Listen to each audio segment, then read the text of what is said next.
Sana, kaibahan ni Maria Magdalena at wala na puso sa pagmantod kay Jesus. Para sa ibang mga kababayan, si Susana ay patay sa buhay ni Jesus.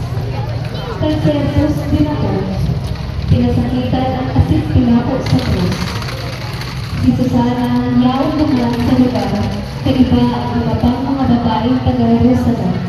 Sa mga panahon halos kadaklan, na ina nagpapakinig ang mga lalaking disipulo sa nagtatago asin nagtatapos katapon. Si Susana ang nagbantay asin naglihat sa pagkakita ni Jesus. Dahil siya nagtalipot sa pagsalti ni Jesus. Asin babae pagkubot sa pagdarangal ng pagdarangal. Si Susana, malisin na may karamit. May karamira na sa tansay sa siglan o kalagbaran na pagkiniligya, tandaan sa iya mamili na po. Santa Susana, ang pasal ni Susana ay pagkakaroon ng pamilya na bukit na mga agreso sa karakay ng ligaw.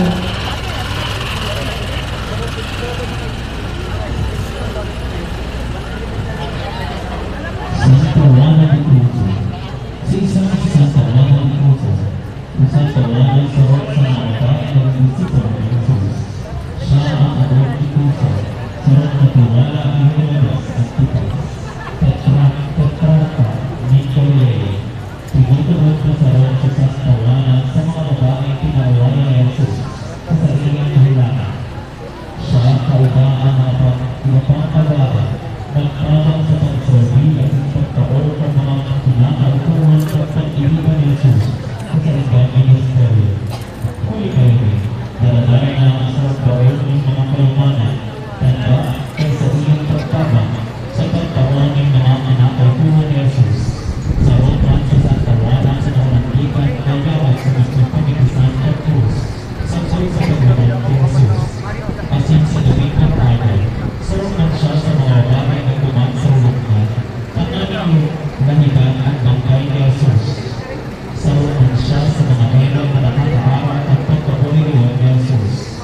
Santa Juana de Cruz. Ang kaso ni Santa Juana de Cruz, yaw sa pagkatama, ang Galiotto family at sa Tirato family sa Barangay Kaputan.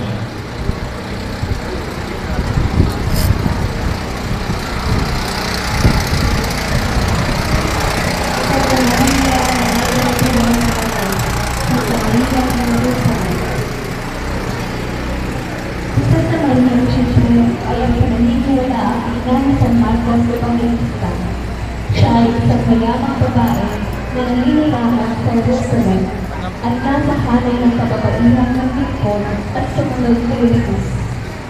Ayon sa tradisyon, sa kanilang bahay ginanap ang huling hapunan at ang pagkakatatag ng banal na Eucharistia. Pinuksan din niya ang kanyang tahanan at doon pinaniniwalaan ng tipon-tipon ang mga alagad ni Jesus upang magdasal at kung saan nananabog sa Espiritu Santo sa mga apostoles noong unang Pentecostes. Madalas na dalagin ni San Pedro ang kanyang bahay at doon siya ay nagpunta matapos niyang makatakas mula sa pinangbuhay. Ang kanyang bahay matapos ang huling hapunan ay kinilala sa tawag na Cenaculo.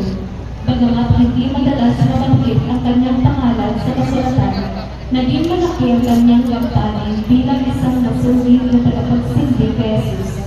Hawak niya ang tali sa simbolo ng kanyang pakikisa sa huling hapunan ni Jesus at mga alagad at ang susi na sumasagisang at ang tahanan. Camarero, Mrs. Consolacion at Ariel Estrella, Barangay Provincia.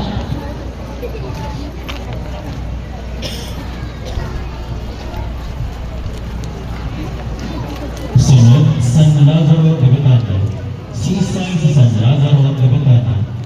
Si Lazaro ng taga-Betania, tutong ni Maria at si Marta, na mga taga-Betania, amigong barangal siya ni Jesus.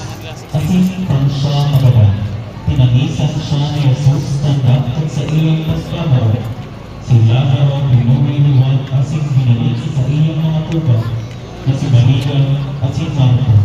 Si Lazaro nagkakabot ng tungkod at libro na may parang marahay na barega, tanda na siya ay binuhay ni Juan pagkaburang niya.